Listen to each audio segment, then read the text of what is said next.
Hello, greetings everybody. We are honored today to have Dr. Galuska with us. He's an emergency medicine program director at Conemaugh in Pennsylvania.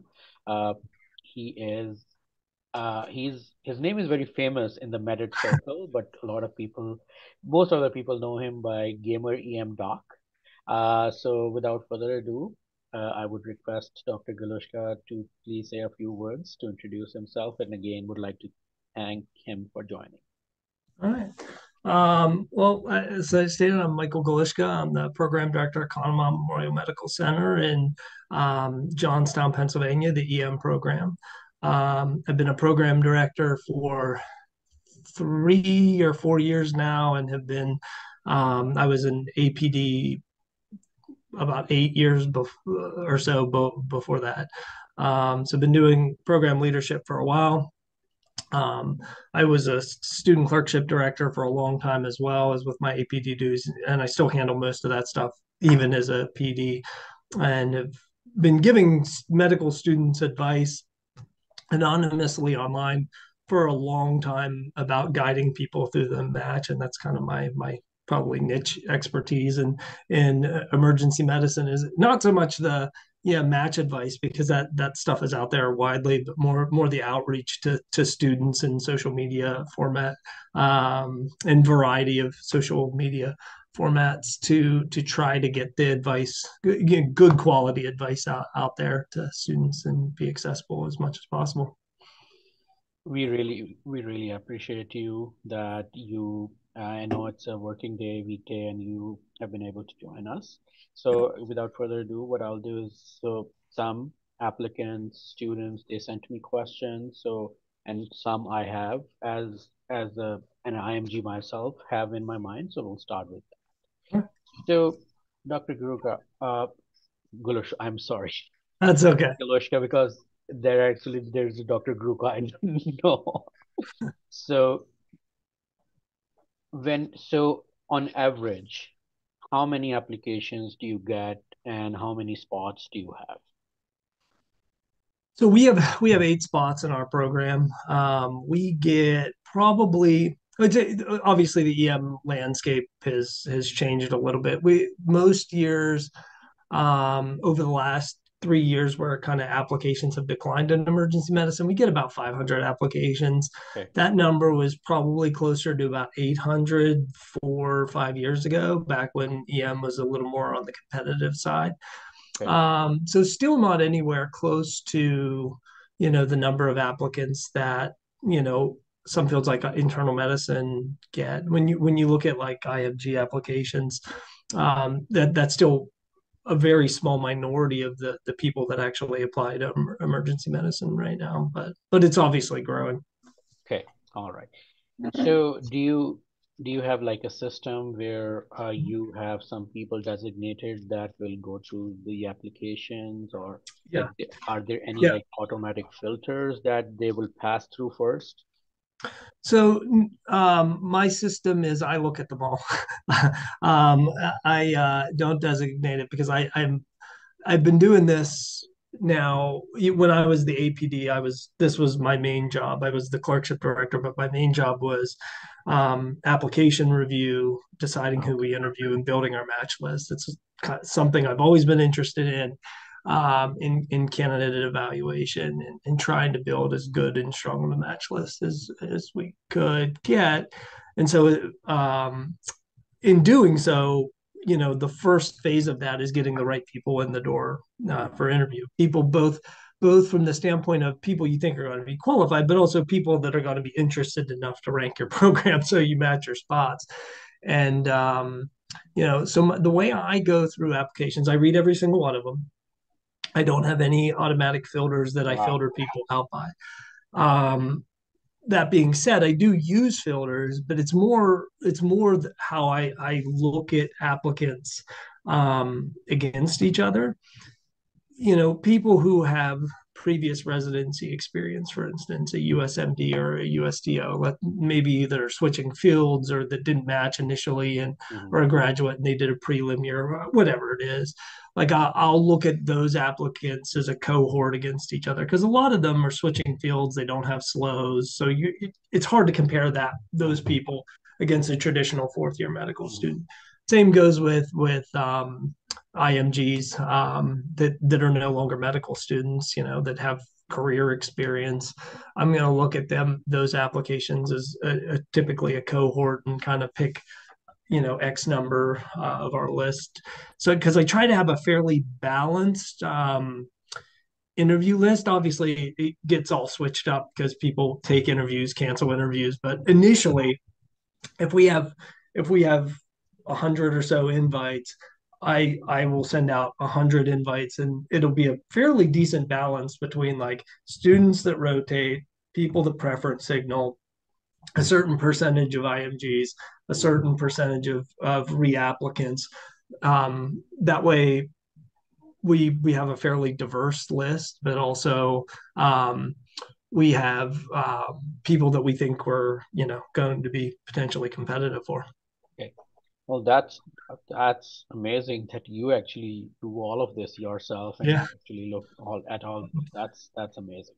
Yeah, I mean the nice thing about being a program director in at least in emergency medicine, I can't say that I know every field's program director requirements, but we're paid at 50% clinical time and 50% administrative time. And Oh, so, it's hard. It would be hard for me to ask one of my faculty who is not paid at 50%, administrative time. They do get paid administrative time. We actually have very generous teaching time pay for our faculty, but still, it would be hard for me to like say, hey, can you help with this? Like when they know I'm working less shifts than them, it's just easier for me to do it myself. Plus, I absolutely, know what I'm looking for. I've been doing this for a long time. absolutely. Um, I'm very particular. I'm kind of a control freak about the match list aspect of things. So, um, yeah, until I start messing up and someone has to take it over, I'll keep doing it. And I like doing it. Honestly, it's busy.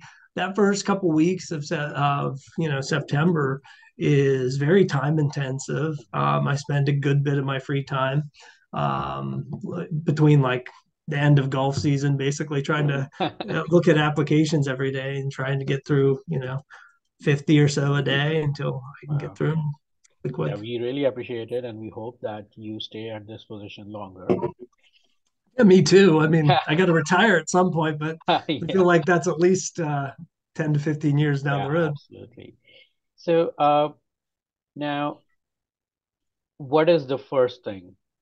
Uh, you open application, of Mhm. course, there are pages first, second, third, but do you like print them out and look with the paper copy or electronically? What would be I the just first look at thing them that on you do? airs. I Okay. just look at them on airs. It's Okay. easier for me because I can build lists that way.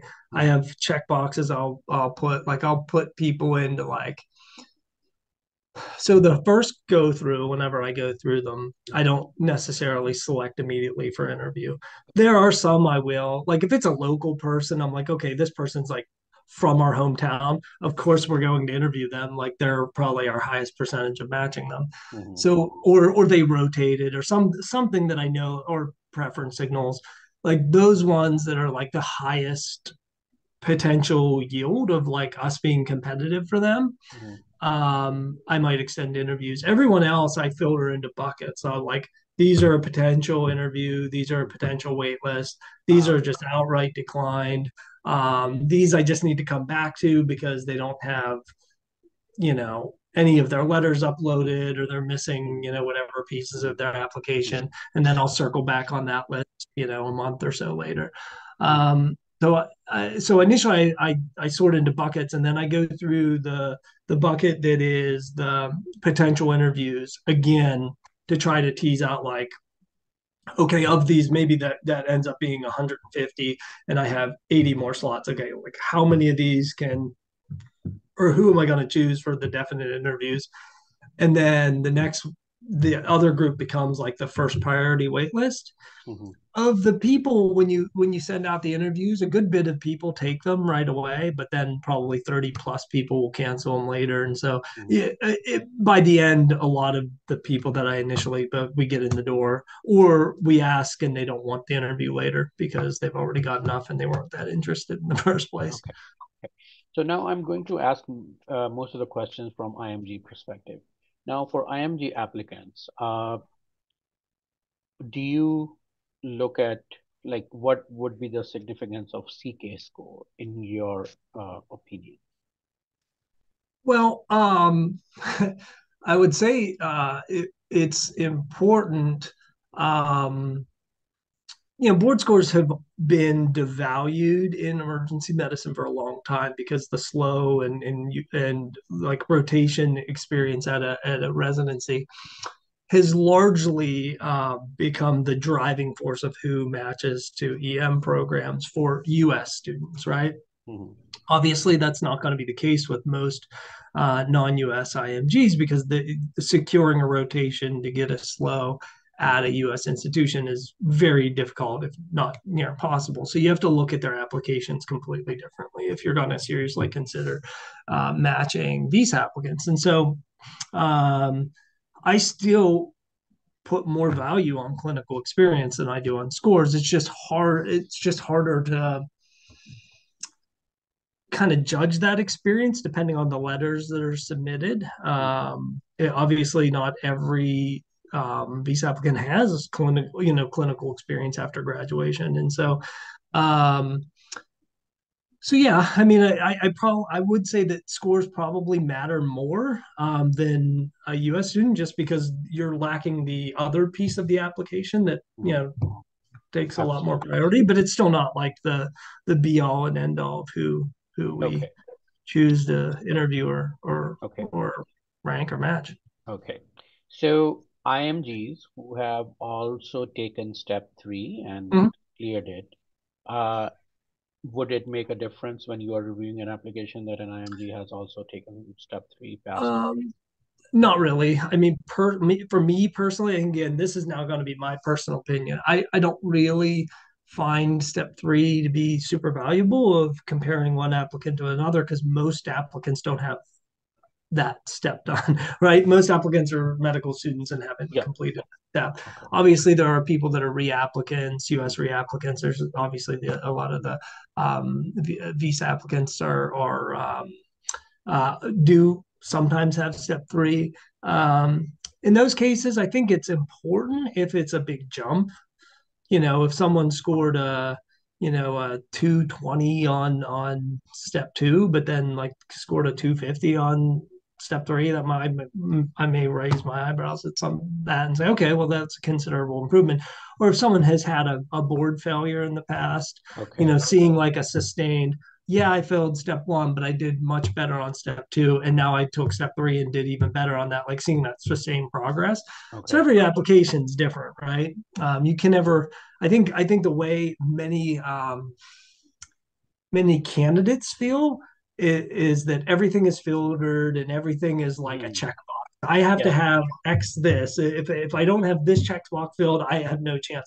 That's Mm. just not how this works at least from my end of reviewing applications. You have to take everything into perspective and look at the application as a whole and make your Okay. decision from the best, Absolutely. you know. Okay. Yeah. So for IMGs, uh, if someone, so again, because getting US clinical experience. So first thing I would like to mention that US clinical experience per se, per the definition, is considered as far as I know, like a hands-on, whether that's an elective during the Mhm. med school or an externship, which is very, very hard to get. The Mhm. observership per se, I mean, it's a Yeah. clinical experience, but I mean, in a way, Shadow. it's a, yeah, Yeah. shadowing, glorified shadowing, yeah. For the most part, yeah. So, and it is relatively, I'm not saying easy, but relatively easier to get like internal medicine and allied, but for Sure. Yeah. EM, it is difficult. So the IMG, let's say, who is applying to your program has does not do not have any US EM letter and have some internal medicine reasonable letters. Mhm. So how would you weigh that? Yeah, so I'm not gonna, I mean, outside of speaking to someone's character, I don't find letters from another field telling me how someone's gonna do in my field Mhm. super relevant, nor would I expect, a neurosurgeon to take my advice on what makes a good neurosurgeon, right? Like it's two completely separate things. And so, Absolutely. um, but I do think this can be a trap that some IMGs fall into is hearing the advice that U.S. experience is all that matters, and so Mhm. therefore I'm going to do three um, observerships or something in IM because that's what I could get, and so I get these three letters from basically a glorified shadowing experience, Mhm. even though they have extensive experience in EM or critical care in their Mhm. home country, but don't have any letters or anything to speak to that. Yeah. um, as opposed to the IMG that looks at their application. Again, every applicant's different, Mhm. but an IMG who's a graduate who might have done a residency experience in critical care or emergency medicine or some other field that could potentially relate, and so Mhm. they already have quite a bit of clinical experience, albeit not in the United States, but Mhm. they don't necessarily always get letters from that. But man, I can tell you of the at least in our field, and I can't speak for other fields. Looking at my own match list, I interviewed a lot of IMGs this year who had previous EM experience, whether it was residency experience or Mhm. they graduated and just worked in an ER for a year or two Mhm. after graduation, and then were applying. And the match rate of the IMGs that I interviewed was extremely high. Wow. Obviously, IMGs had a much higher match rate in emergency medicine this year compared to any other year, but it still wasn't, it was probably, I don't know the exact numbers. There was probably, I believe, I believe from the initial application numbers that came out, there was 1,000 or so US IMG and non-US IMGs combined that Mhm. applied to emergency medicine. Mhm. I don't know the breakdown because the AAMC doesn't give you that, at Mhm. least in terms of application numbers. Mhm. Um, so I don't exactly know how many visa candidates applied to emergency medicine to be able to know the percent. I know how many matched. There was 125 or so Okay. that matched, which is three times the amount that matched in the 2 years ago, Wow. essentially. And even that 2 years ago was higher than had been historical. Wow. So I mean, it's definitely escalating how many are matching in emergency Mhm. medicine. I just don't know how many apply. But that being said, like on my own match list, I only had probably interviewed 20 or so. It was about 20% of probably my interview list Okay. were visa applicants. Of those, only two of them that we ranked did not match. Um, every other one, I mean, and it was a significant number of people, Mhm. were people, or largely were people that had EM experience. Some weren't, but largely, a lot of them had home country EM Okay. experience. So, So again, that's one person's perspective and one person's okay. lesson from their own match Let's list. say that if someone is, let's say, from Pakistan and Yeah, after doing their med school, so in Pakistan it's 5 year of med school and 1 year yeah, of mandatory yeah, what they call like a internship rotating or house job. internship. Yeah. So that is primarily the medicine part is primarily ER. So Yeah. Okay. let's say they did that for 6 months Hmm. and their preceptors are able to upload like proper letters and everything. So, and that person has reasonable score, but that person does not have like a US clinical experience. So, would you consider that person with a Yeah. hands-on experience? Yeah. I mean, I matched that person. I matched multiple of those people this year. Wow. Um, um, of the three, so let me think. So I matched five IMGs this year, but two would be considered US IMGs. Okay. One, their medical school was in another country, Okay. but even though they lived in another country for like the last 10 years or so, I they understand. they they were still a U.S. citizen, so they're not on a Okay. visa. Okay. So how they'd be classified would be a U.S. Yeah. IMG. But of those, so technically three were visa IMGs. Of Mhm. those three, I believe only two of them had any. No, yeah, two of them had zero U.S. letters, Oh, or wow. at least zero U.S. letters from EM. Okay, makes a lot of sense. One had one U.S. letter from EM, another one from like a U.S. like a research based letter. Okay. Um, and yeah, the other two were people that both in their own home country. One was from India and did an EM training program in India, Wow. Okay. and one was from the Bahamas and did an EM kind of training program there, and had already been past the Caribbean board. So I mean, and that is not unique. I mean, we in terms of looking at my match list, I saw tons of candidates for who did residencies in Lebanon and India. I believe Pakistan has a relatively new EM training program. Mhm. I'm almost certain I saw some people with or interviewed people with letters from Pakistan training programs. Qatar, Korea. Um, yeah. So I mean, there are obviously international training programs in Mhm. emergency medicine. It's a bit of a newer field around the world, but it Yes. does exist. Some of which are ACGME International accredited, and some of which aren't. And I Mhm. didn't really necessarily have a bias between that. I mean, I think EM experience is EM experience, I but understand. Okay. um, yeah, Okay, that's very good to know, and especially with uh, so since they eliminate or discontinue CS, so clinical skill exam, CS was one of the biggest factors that was helping IMGs to secure US visa. mhm. IMGs from Pakistan, sometimes India, Middle East, uh, they do have difficulty in securing US visa, and of course, without Yeah, sure, visa, they would not be. So I think that since they discontinued CS, I think that the getting US clinical experience in any field has been difficult, even taking sure. step three, because step three is also just in US. So it's very good to know that there are program directors like you who really consider the home country clinical experience very Mhm. important, and that's really good to know. Uh, And also, I think I think it's obviously there's an issue with like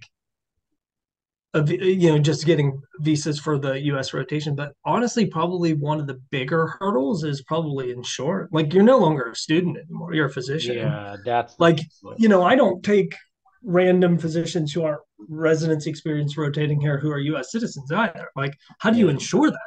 Like students are insured through their school, yeah. and The from a liability malpractice part, yeah, standpoint. absolutely. Yeah, and like no hospital in their right mind is going to accept liability of somebody coming in that doesn't have liability insurance or not from an accredited school. Like, I mean, it Yeah, is what it is, and that's probably, in my opinion, probably the biggest barrier to yeah, have international people rotate is because most of them are graduates.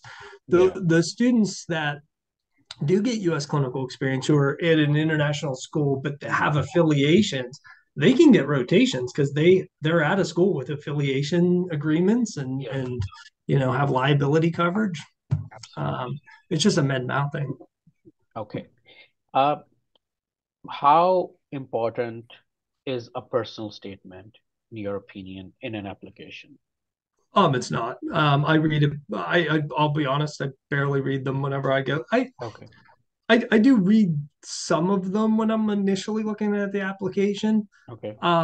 If I have like a question about something, but most of the things in the personal statement are already kind of looked at, right? Hmm. And a lot of the EM personal statements are very cookie cutter and they all say the same things. And so when you're trying to look at hundreds of applications, Okay.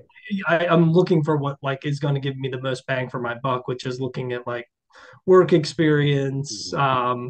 looking at their scores, looking at their letters of recommendation, Hmm. occasionally going into the MPSE if there's a question about something, Okay. occasionally looking at the personal statement if I want like further explanation of something. Hmm. But for the most part, I don't look at it. I do read all the personal statements before I interview someone because Hmm. that's where it actually Yep. matters more to me. Yep. If I'm reading it at the time that I look at the application, I'm not going to remember anything about that Hmm. by the time I, you know, interview someone. So Absolutely. whenever the night before the interview, I always read all the personal statements of the people that I'm interviewing. I take notes on them, Mhm. come up with talking points about their personal statement for the interview. So I dissect it a lot more on the back end. Okay. And for IMGs, what would be the impact of a home country letter of recommendations? I think if you can, if your only option for emergency medicine letters are home country, then that's what you go with. Like it never makes sense to say, well, yeah, I worked for 6 months in an emergency department in Pakistan, but it's not a U.S., so I'm just not going to get a letter. Well, applying to EM with only IM letters, that doesn't make a lot of sense. Mhm. If you have worked in an ER and you can get like letters from someone describing that experience, is it ideal? No, but like very few candidates have a completely ideal application. So Absolutely. you just have to accept that you do the best you can with your Okay. So application. And basically, you would prefer, but what I'm understanding is you would prefer a home country EM specific a LOR thousand as percent compared to US internal medicine LOR. sure, 100%. Okay, Yeah, wonderful. 100%. Wonderful Yeah. to know. Okay. All right. Now, And I did want to say, like, obviously emergency, but one of the questions that gets frequently asked is how am I supposed to get slows? mhm, Slow being a standard letter of evaluation, which is typically or traditionally a standard letter of evaluation written by a U.S. residency program mhm, um, for a fourth year medical student. mhm, Um, the obviously that's very difficult for most international candidates. In fact, it's sometimes next to impossible.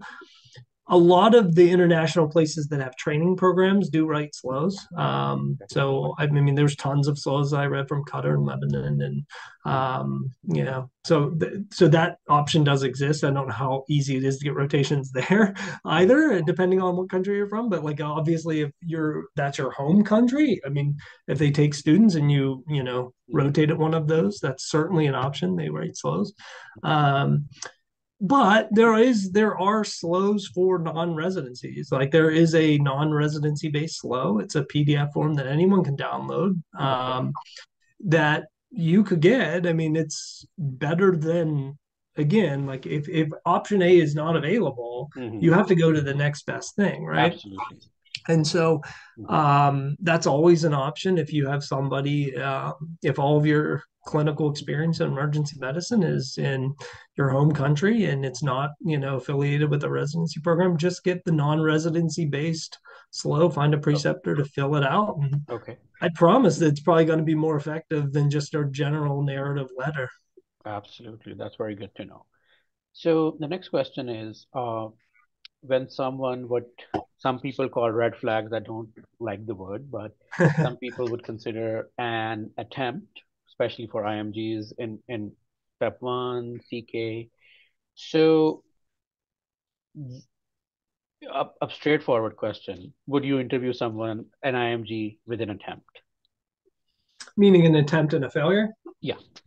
Yeah.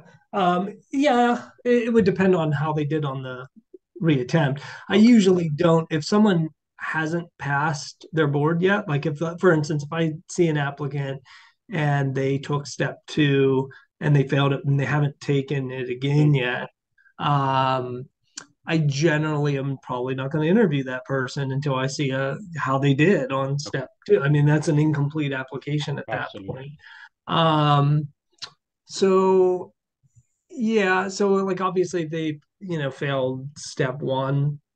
I have much more leeway about passing step one because it's a largely non-clinical exam. I mean, it is clinical medicine, but it's obscure clinical Mhm. medicine that doesn't really translate well to our field. Yeah. Step two is much more like clinical knowledge based. And so if I see someone that struggled on step one, they pass it, and then they do well on step two, I'm not going to second guess that. Okay. If someone failed step two, especially failed it multiple times, I'm probably not going to interview them. Okay. And I that's understand. problematic. Okay. And people who have, let's say, failed step one or even two, and then in reattempt they pass, and for those people, if they have also taken step three, would that be uh, an advantage for them? Yeah, I think that's probably the one time that I oftentimes tell people, that step three might help them. I get asked that a lot for people that, maybe failed to match. Like, is it worth taking step three? Is this going to help my application? Hmm. And it really depends. Like, if someone knocked step two out of the park and they didn't match, like taking step three is not going to change anything. You've already shown that you have a great knowledge base. Hmm. You didn't match because of something else in your application, not because of the score. So adding another score is not helping you. It's Okay. you got to. So it's all about rehabbing the part of the application that is the problem, right? And if that area is scores, then yes, taking step three probably is going to be Hmm. your best bet Hmm. because you can't change what happened on step two. Hmm. If your area is lack of clinical letters, and you need to focus on getting clinical letters. Okay.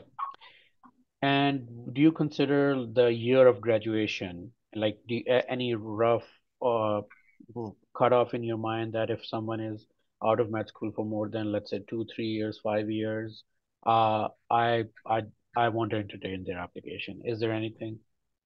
No, I mean, one of my second year residence year of graduation was like 10 years ago. Oh, I care about years of not being clinically active. okay. If someone graduated 7 years ago, but for the past 5 years was an emergency medicine resident and then did a fellowship in critical care in their home country and has 15 research publications, that's not, hey, someone's been out of school for 7 years and doing Absolutely. nothing, right? Like Hmm. someone who, they've been working in emergency medicine for like Hmm. 7 straight years, as Yep. opposed to, someone who maybe has been out of school for 4 years, Hmm. but, spent that time I came to the US, I did two observerships, then I had like 10 months of doing nothing. And then I did a year of research. And then after that, I took, some other non-clinical job. Like the longer you're away from clinical medicine, the harder it is to reintegrate back into clinical medicine. Yep. So for me personally, it's not really about the year of graduation as much as it's about how much since this person graduated, Hmm.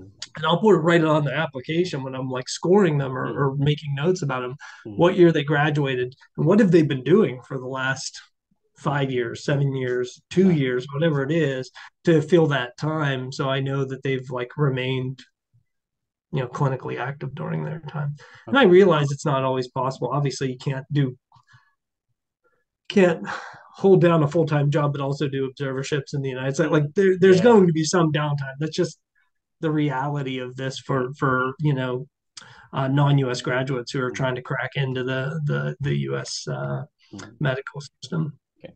All right. So the next question is the impact of research. Now Mhm. you just mentioned, so how for IMGs, how important would be emergency medicine specific research, whether it's a case report or if they have been part of a trial, even a postdoc, how important would that be? You know, so this is interesting because I don't know the answer in terms of like there's no like surveys from program Hmm. directors like specifically saying for IMGs how much do you care about research. Like the program director surveys for emergency medicine seem to indicate that research is fairly devalued in an application. Okay. However, um, I would argue that this is one of the areas that at least a lot of the IMG candidates that we get are at an advantage of versus, a US medical student, because US medical students rarely have extensive research, and a lot of international candidates, as a means of like boosting their application, oftentimes do have a considerable, not always, but Hmm. oftentimes do have a considerable number of publications. Hmm. And so I do think that can be spun into an advantage because on one hand, most visa applicants are probably not going to match at US very research heavy programs in the Hmm. United States. A lot of the most academic places are probably not the most visa friendly, Yeah. with the match. I mean, that's just the reality of the Yeah. match. And that's true across pretty much all fields. Mm, Um, if, however, um, normally a community EM program is probably not going to pump out a bunch of high level research. mm, And so, you're going to get a lot of applicants who have very little interest in research, right? mm, So normally you would think, well, then they're not going to care about all these publications. And that's probably true when they're looking at US students because they know that the people that are applying to them aren't going to have much research. And so that's just your applicant pool. But I do look at that as somewhat of an opportunity for growth for IMGs because these places have to publish. Every yeah. residency program has to have faculty publish, and a lot of community programs struggle with that. And it's Mm, something that is frequently one of the causes for citations for the ACGME. mm, Looking at program community EM programs is like their number of publications for the mm, faculty. And so I think if an IMG does have an extensive research background, they certainly could spin that in their favor in terms of their interview and mm, really playing up on that and saying, like, look, I think I'm going to be an asset for your program. I'm highly, I realize that, community programs have struggles with research, but this is something I'm really, really interested in. I have multiple ideas that I'd like to get up and running and starting. Like mm, to me, that's attractive as a program director, even though not a lot of traditionally people that we would match from U.S. schools are going to have that interest. mm, I would love to have someone who's going to be pumping publications. Like it mm. would be great, Absolutely. for the residency and making accreditation easy. Okay. So I think it can be spun into it an advantage. Okay. So the next question is the role of signaling.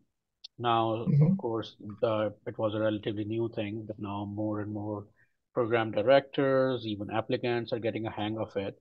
So people who have signaled and applied, of course, to your program, would you like consider them for interview more as compared to, could we give them, let's say, an extra edge as compared to other applicants who have applied but not signaled? I don't give them an edge in terms of where they're at on the rank list. It's definitely an edge of who gets interviewed. Um, Okay. and that's true across all fields. When you Mm. look at signaling data, signaling doesn't, I mean, that's the whole point of signaling, right? It's Yes. meant to get interviews to the people that do signal. Mm. Um, that doesn't necessarily mean, everyone that you're going to match is someone who signaled. In Mm. fact, of the of the of the three visa applicants that we matched, I don't know if any of them signaled us. Okay. Um, Potentially one did. I'm trying to remember on the one, but I'm pretty certain Mhm. none of them did. And we had a decent number of visa applicants that did signal us, and we interviewed most of the signalers Okay. across the board.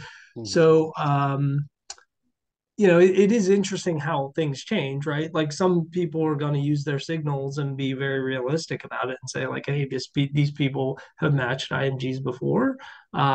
So this is where I'm going to expend my signals. And then there's people that might, put all their signals in a less, a more unrealistic basket Aspirational signals, and Harvard and yeah, and then not get interviews there, and then they're going to get interviews at places they didn't signal, but then there's going to be at least one of them that they like the most, and that's they end up there. So okay. so it's not always going to be, you're not always only going to match people you signal. You have to look at when you're ranking them, you have to Mhm. rank them in the order that you want them, not in the order that you think you're going to get. But Mhm. in terms of selecting applications, it 100% improves. Well, it vastly improves your chances of getting selected because as a program director, I mean, in a field that is difficult to match your spots, Mhm. that person at least is going to have you in their top, probably in their top, 7 to 10 programs. When emergency medicine has 7 signals, if you don't get a signal, especially for a U.S. Applicant, the average USDO or USMD is probably matching it like, I mean, you're looking at probably across all fields, it's like 75% will match at one of their top three choices. Yeah. In emergency medicine, that number is probably like 85% or higher right now.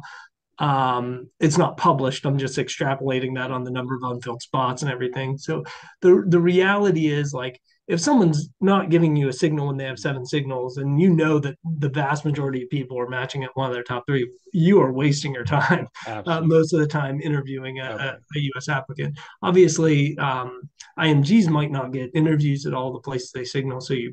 there's some strategy there in terms of interviewing the non-signalers So there. helps with interview invitation, but Oh, not so.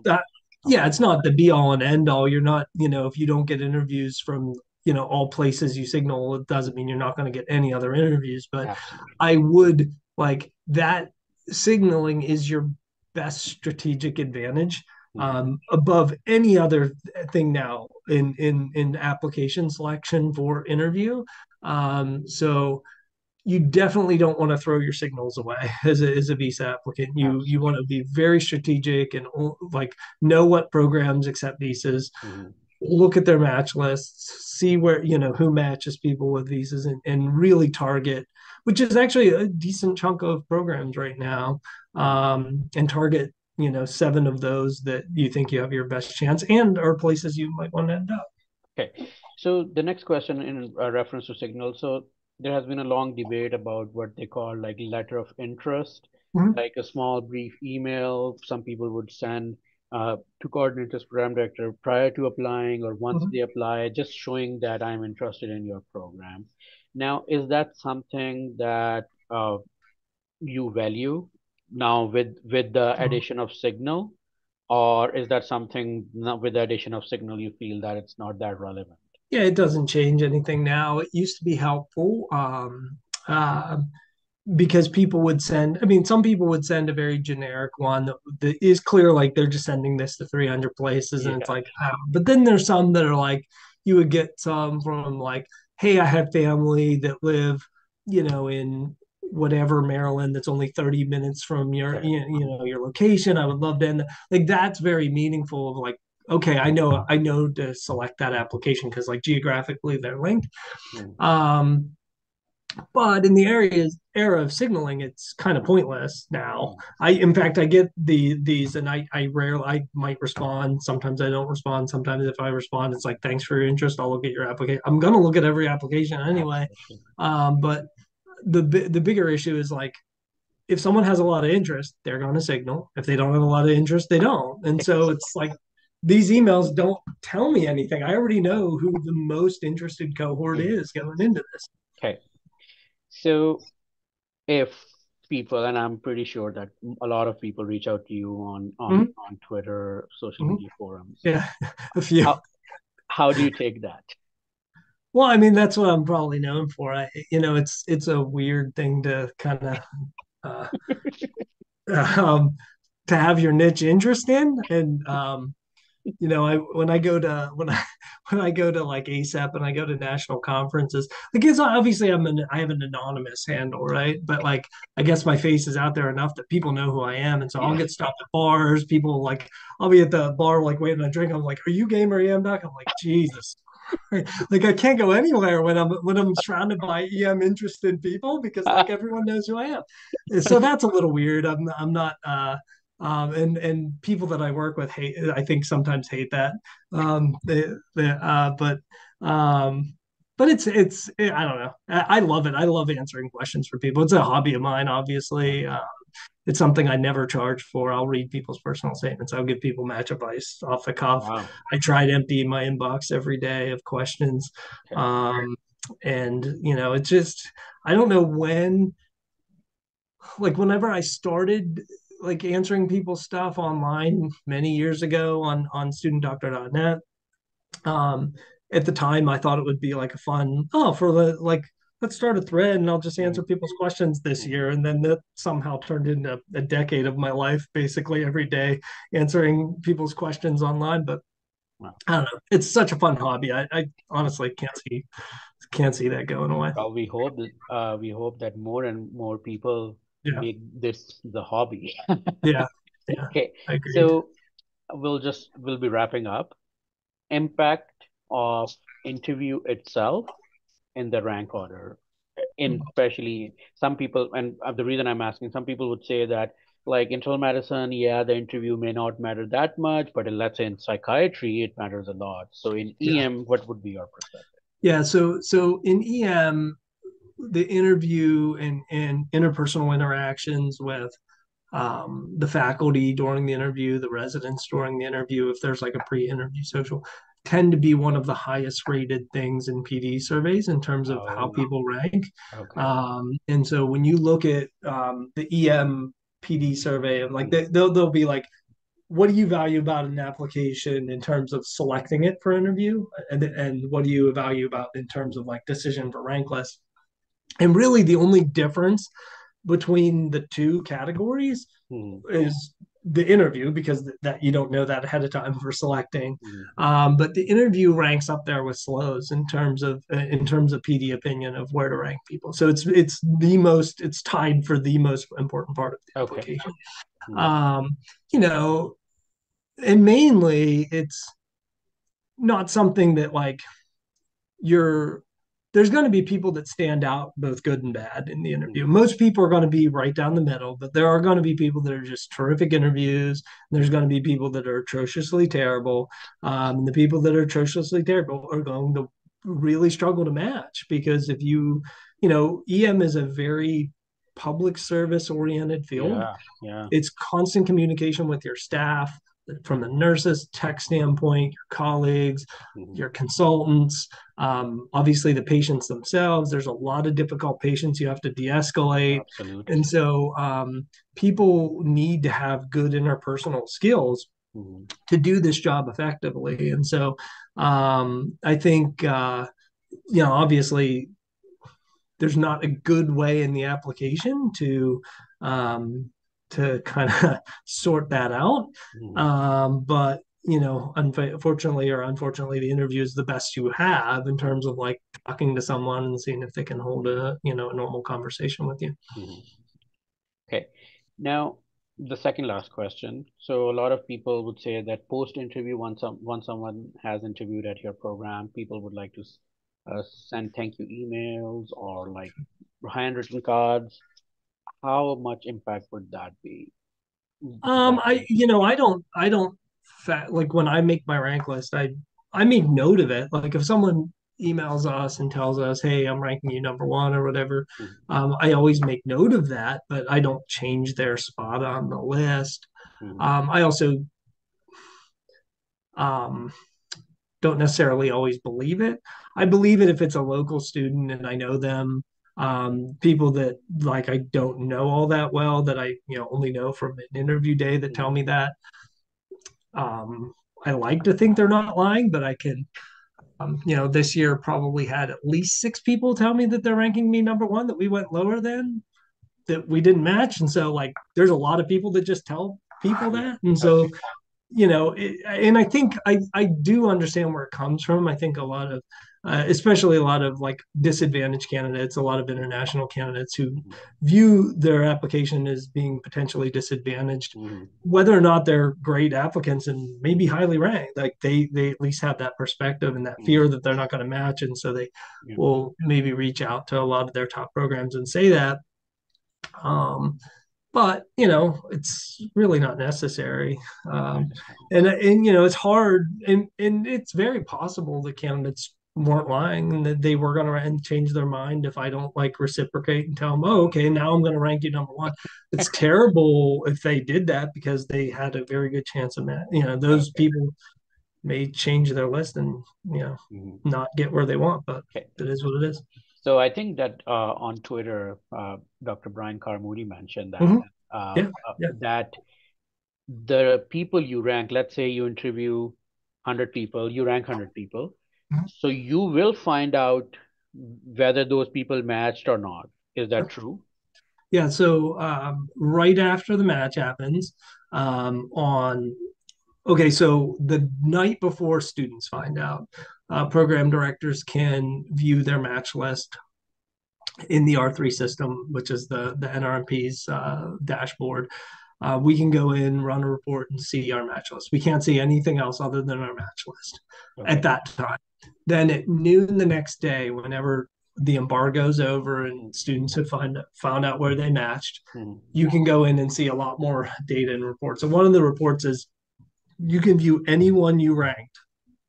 Obviously, if you interviewed someone and didn't rank them, you won't know. But Okay. anyone that you ranked, you can see where they matched, what field they matched in, and what place they matched at. And if they stayed unmatched, you can also see. Correct. Wonderful. Okay, Yeah. that's cool. That's cool. Last And so question. it's not uncommon that like there's surprises on there. Mm, It'll be like, man, this gung ho student, you would thought they, got had multiple slows. You talk to mm. them, and then you look at the list and it's like that person matched anesthesia. Like what? Like uh, that person fooled me. Or someone matches. Like obviously, some people will have backups, so they might not match EM and they Okay. match something else. But Okay. um, yeah, it's always very valuable to look through the list to see where people are matching Mm, because you have an idea of how competitive your match list is, and it's in the order of that you rank them, and so mm, you can look at your top third and kind of get the sense are these places matching at places that are way out of our league, and if that's the case then maybe we need to like change who we're interviewing, mm, mm, because if the top 40 people on our list we're not even in the ballpark of getting them because they're matching it, none of them are matching at places that are mm, kind of in our range of competitiveness. mm. That's important to know. Okay. Yeah, obviously for future years, so Okay. I review it every year. Okay. So, Dr. Galushka, my last question is, what would be your brief advice to IMGs applying to emergency medicine? Any last words? Yeah, I think knowing the landscape, if an IMG has had U.S. Or interest in pursuing EM training in the United States in the past, but thought it to be impossible because the numbers seem to indicate it was very unlikely prior to 2020. Maybe 20 to 30 IMGs visa IMGs would match in emergency medicine in a given year. It was not many.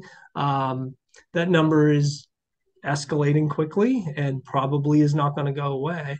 And even if EM gets more competitive in terms of like more US students do come back to EM, and we're starting to see that trend, the trended up this year in terms of number of U.S. applicants went up this year for emergency medicine, but we had doubled the rate of IMGs, and I think that's largely because we matched IMGs the previous year, and people are like, "Oh, these people are good," like right, like it's just getting your foot in the door. Mhm. The more time you match from a school that you weren't familiar with, you're going to potentially look at those people down the road, Absolutely. and I think I don't know this, but I think what's going to happen, if I have to predict, if EM application numbers rise for U.S. students and get back to more historical norms, will I don't think the visa match rate is going to go to zero. It might go down a little, but I don't think it's going to go down to zero.